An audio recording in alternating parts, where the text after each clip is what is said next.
একটা প্রাণী যার ওজন প্রায় 25টা বাসের সমান, যার জিহ্বার ওজন একটা হাতির সমান, আর হৃদয়টা এত বড় যে তার ভেতর দিয়ে মানুষ হেঁটে যেতে পারে। আজকের বুঝে নাও পর্বে আমরা জানব পৃথিবীতে জন্ম নেওয়া সবচেয়ে বিশাল জীব নীলতিমি সম্পর্কে।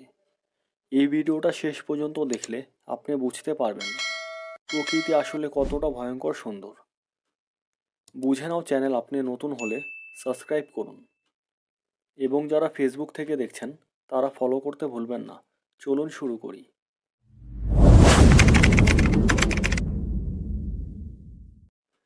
নীলতিমি হলো একটি সামুদ্রিক স্তন্যপায়ী প্রাণী।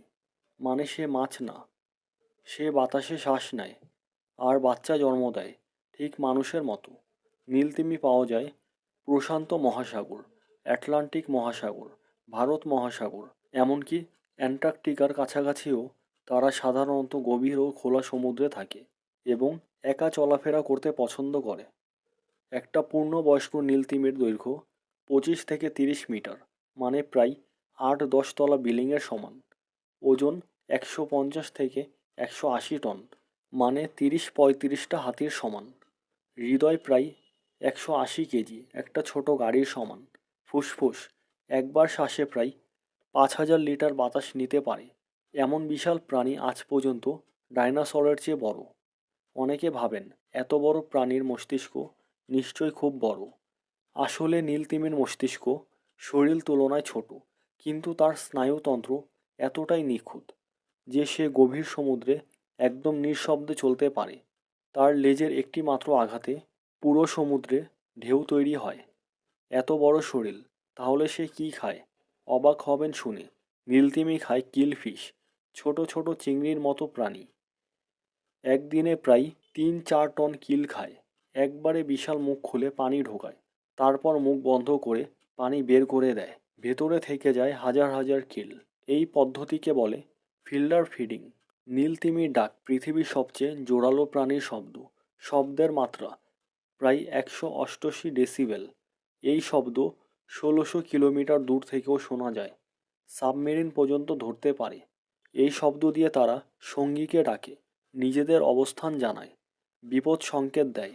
মানুষের কানে এটা শোনা যায় না, কারণ এটা ইনফ্রাসাউন্ড। নীলতিমির বাচ্চা জন্মের সময় 7-8 মিটার হয়। ওজন হয় প্রায় 2 থেকে 3 টন। প্রতিদিন 400 থেকে 500 লিটার মায়ের দুধ খায়। মায়ের দুধে প্রায় 50% ফ্যাট থাকে, তাই প্রতিদিনই বাচ্চার ওজন বাড়ে প্রায় 90 কেজি করে। নীলতিমি পুরোপুরি ঘুমায় না মানুষের মতো। তারা মস্তিষ্কের এক অংশ জাগিয়ে রাখে, আরেক অংশ বিশ্রাম নেয়, কারণ ঘুমালে শ্বাস নেওয়ার জন্য তাদের উপরে উঠতে হয়। এমনকি এক সময় মানুষ নীলতিমিকে নির্দয়ভাবে শিকার করত, কারণ তেল, মাংস, শিল্প কারখানা।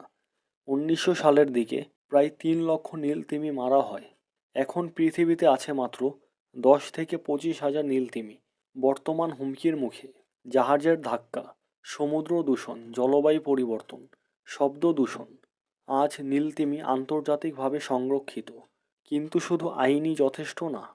আমাদের করণীয় সমুদ্র দূষণ কমানো, প্লাস্টিক ব্যবহার কমানো, সচেতনতা তৈরি করা। কারণ নীলতিমি বাঁচলে সমুদ্রের ভারসাম্য বাঁচবে। পৃথিবীর সবচেয়ে বড় প্রাণী কিন্তু সবচেয়ে শান্ত, শক্তিশালী কিন্তু নিরীহ।